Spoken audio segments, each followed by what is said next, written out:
الشيطان الرجيم بسم الله الرحمن الرحيم كل الطعام كان حلا لبني إسرائيل إلا ما حرم إسرائيل على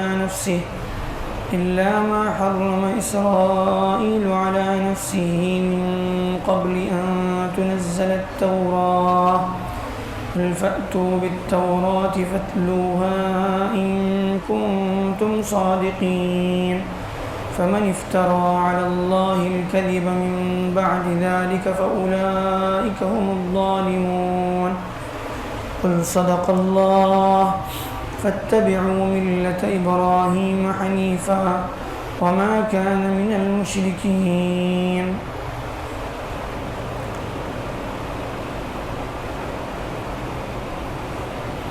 اللہ تعالیٰ فرماتے ہیں بنی اسرائیل کے لیے تمام کھانے حلال تھے، یعنی مراد جو چیزیں امت محمدیہ کے لیے حلال ہیں وہ ساری چیزیں بنی اسرائیل کے لیے بھی حلال تھی.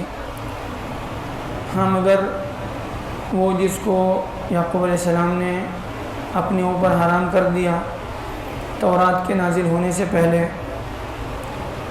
وہ اس سے مستثنی ہے. آپ کہہ دیجئے کہ تورات لے آؤ، اگر تم سچے ہو تو اس کو تورات پڑھ کے سناؤ. یعنی اصل میں اس آیت کا ایک پس منظر ہے کہ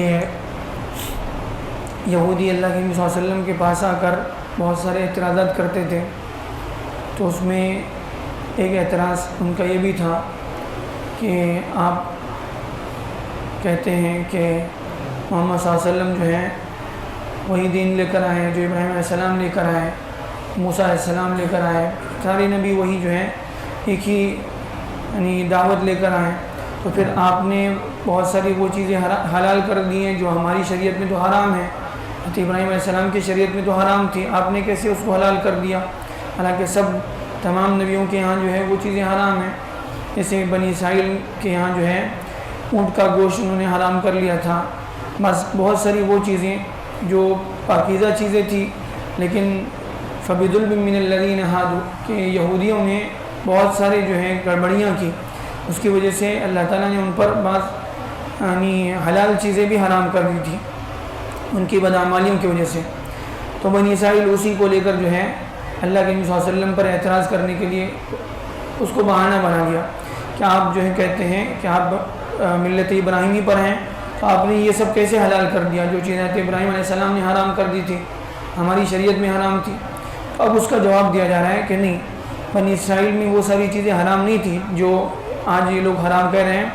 جیسے اونٹ کا گوشت کھانا حرام کہتے تھے، خرگوش کا گوشت اور بہت ساری چیزیں حرام کہتے تھے یہ لوگ. تو کہہ رہے ہیں اللہ تعالیٰ کہہ رہے ہیں کہ نہیں، بنی اسرائیل کے لیے کوئی چیز حرام نہیں تھی، صرف وہ چیز جس کو حضرت یعقوب علیہ السلام نے اپنے اوپر اس کے بہت سارے اسباب رہے ہوں گے حرام کر دیا تھا، تو اس کے بعد ان کی قوم پر بھی یعنی ان کے بعد ان کی قوم کے لیے بھی وہ چیزیں حرام ہو گئی. اور یہ تورات کے نازل ہونے سے پہلے کی بات ہے. اب جب تورات نازل ہو گئی تو اس میں ساری چیزیں وضاحت کر دی گئی، کون سی چیز حلال ہے کون سی چیز حرام ہے بنی اسرائیل کے لیے. تو اب کہہ رہے ہیں قل فأتوا بالتوراۃ، آپ کہہ دیجئے اے نبی صلی اللہ علیہ وسلم تم تورات لے کر آؤ، فتلوها ان کنتم صادقین، اگر تم سچے ہو تو تورات پڑھ کے سناؤ. تورات میں دیکھو کیا ہے. اب وہ تورات کیسے لائیں گے؟ انہوں نے تو بہت ساری چیزیں اس میں شامل کر دی ہیں، بہت ساری چیزیں اس سے نکال دی ہیں، اب ان کا جھوٹ کھل جائے گا. تو اب اللہ تعالیٰ کہتے ہیں فَمَنِ افْتَرَىٰ عَلَى اللَّهِ الْكَذِبَ مِن بَعْدِ ذَلِكَ، دیکھو جو اللہ پر جھوٹ کرتا ہے، جو اللہ کی طرف جھوٹی بات کی نسبت کرتا ہے اللہ کی طرف سے، یعنی فَمَنِ افْتَرَىٰ عَلَى اللَّهِ الْكَذِبَ مِن بَعْدِ ذَلِكَ فَأُولَٰئِكَ هُمُ الظَّالِمُونَ، تو وہی لوگ ظالم ہیں. یعنی اب اتنی صاف واضح بات آنے کے بعد، اللہ کی طرف سے دلائل آنے کے بعد اور صاف باتیں بتا دی گئی، اس کے باوجود پھر اللہ پر کوئی آدمی جھوٹ کرتا ہے، اللہ کی طرف جھوٹی باتیں منسوب کرتا ہے کہ اللہ نے فلاں چیز کو حرام کیا، اللہ نے فلاں چیز کو حلال کیا، تو وہ ظالم ہے، اس کو اللہ کے یہاں جواب دینا پڑے گا، اللہ کے یہاں اس کی پکڑ ہوگی. قل صدق اللہ، آپ کہہ دیجئے کہ اللہ نے سچ کہا. جو اللہ کی طرف سے بتایا گیا اس کتاب کے ذریعے، محمد صلی اللہ علیہ وسلم کی تعلیمات کے ذریعے، آخری نبی کے ذریعے سے جو تعلیمات جو ہدایات دی گئی، وہ سب برحق ہیں۔ قل صدق اللہ، آپ کہہ دیجئے کہ اللہ نے سچ کہا۔ فاتبعوا ملت ابراہیم حنیفا، تم سب جو ہیں حضرت ابراہیم علیہ السلام کی ملت کی اتباع کرو۔ وما کان من المشرکین، اور حضرت ابراہیم علیہ السلام وہ شرک نہیں کرتے تھے، ان کا شرک سے کوئی تعلق نہیں تھا، وہ توحید پرست تھے۔ اگر تم کہتے کہ تم ملت ابراہیمی پر ہو تو سب سے پہلے شرک چھوڑ دو۔ جو حضرت ابراہیم علیہ السلام کی دعوت کی سب سے بنیادی تعلیم جو ہے وہ توحید کی تھی، ایک اللہ کو ماننے کی تھی۔ تو پھر اللہ کو چھوڑ کر دوسروں کی جو ہے پرستش تم نے کہاں سے شروع کر دی؟ جبکہ تم کہتے ہو کہ تم اپنی یعنی ابراہیم علیہ السلام کے متبع ہو، تو فتبعوا ملت، اگر تم واقعی سچی اتباع کرتے ہو حضرت ابراہیم علیہ السلام کی، تو سارے یعنی معبودان باطل کو چھوڑ کر ایک اللہ کی عبادت شروع کرو۔ حضرت ابراہیم علیہ السلام کی دعوت یہ تھی، وما کان من المشرکین، اور ان کا شرک سے کوئی تعلق نہیں تھا۔ مطلب یہ ہے کہ ان کی طرف بھی جو ہے ان لوگوں نے شرک کی نسبت کر دی۔ تو بہرحال قرآن مجید میں بہت ساری وہ باتیں جو باتیں پچھلی کتابوں میں لوگوں نے جو ہے اس میں ملاوٹ کر دی، جھوٹ باتیں اس میں شامل کر دی، یا بہت ساری وہ باتیں جو اللہ کی طرف تھی اس کو انہوں نے چھپا دیا، تو اس کی جو ہے جگہ جگہ پر اللہ نے وضاحت کی ہے۔